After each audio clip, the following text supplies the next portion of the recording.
I had upgraded to my old Mini to SE to the latest Mini 4K.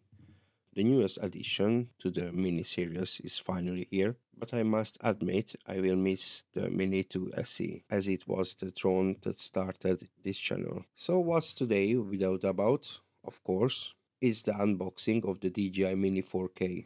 Hi everyone, my name is Tom and this is Drone It Up.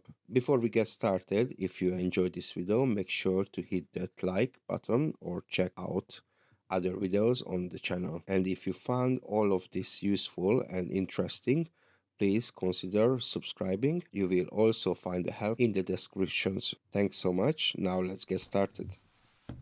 As I mentioned at the beginning of the video, I replaced my first drone because this model can shoot in 4K resolution. The DJI Mini 4K also comes with the Fly More combo, just like the other models, but I only ordered the standard package. Why? Because I already have 4 extra batteries that are compatible with this model. As I lift the lid of the box, I am immediately greeted by the drone itself. It's almost like unboxing a smartphone. The presentation is sleek and minimalistic, giving off a premium vibe right from the start. Underneath the drone, there is a small box neatly tucked in, holding various accessories. Along with this, there is also a protective cover for the controller, which is the RCN1 model.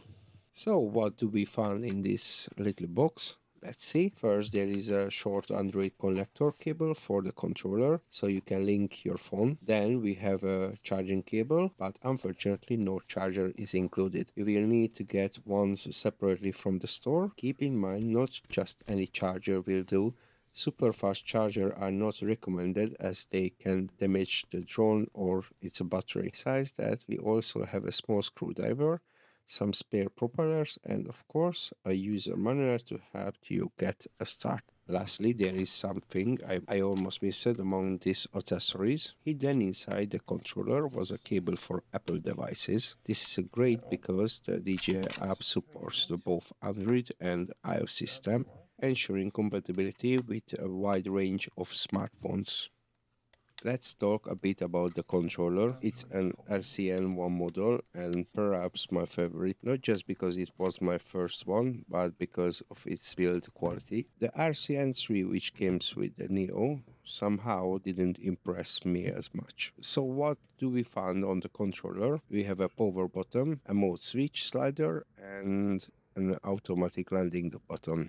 There is a small button on the right side for switching camera modes, and on the left side there is another button for a quick toggling between FPV mode or custom settings. On the back there is a quick button for capturing photos and a camera angle adjuster. At the front, the joystick buttons are aesthetically placed in molded rubber. You simply remove the two buttons, screw them in, and this way the joystick stay protected during the storage. The phone holder is easy to use, just slide it out, unplug the cable from its slot, and connect your smartphone. The holder's design is well crafted, with a rubber pad that securely holds the phone, making it very unlikely to fall out. Plugging the cable into the phone allows the controller to charge the device while also receiving the video feed from the drone. To turn on the controller, press the power buttons briefly, then hold it down. The controller runs for about 3-4 hours on a single charge. That's all about the controller. Now let's talk a bit about the drone.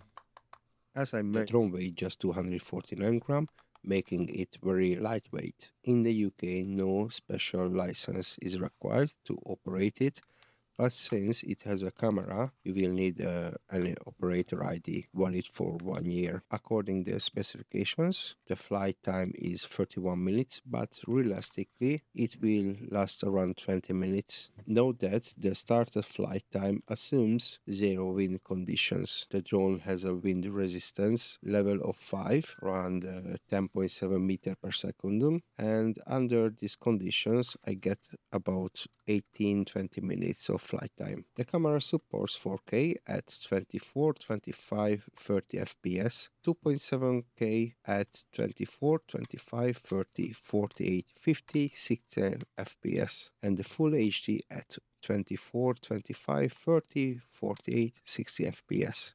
Videos are recorded in MP4 format. It also features digital zoom 2 times in 4K, 3 times in 2.7K, and 4 times in Full HD. Underneath the drone, there are two small sensors, which are the only ones responsible for detecting objects below. Its maximum range is 10 km, although achieving this is almost impossible, just what the manufacturers claims.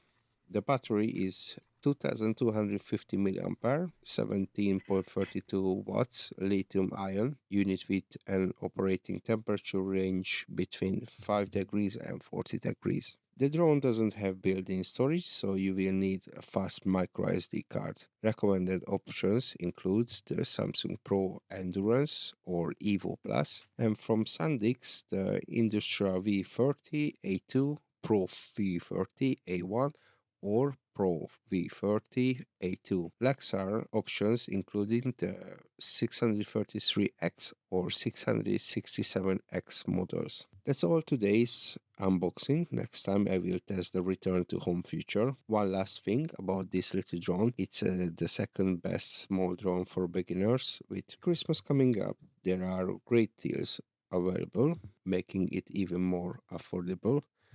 Check the description below for links to the drone and recommended memory cards. Thank you for watching. If you like the video, please give it a like. And if you like it even more, consider subscribing. It's a huge motivation for me. Thank you very much and fly safety.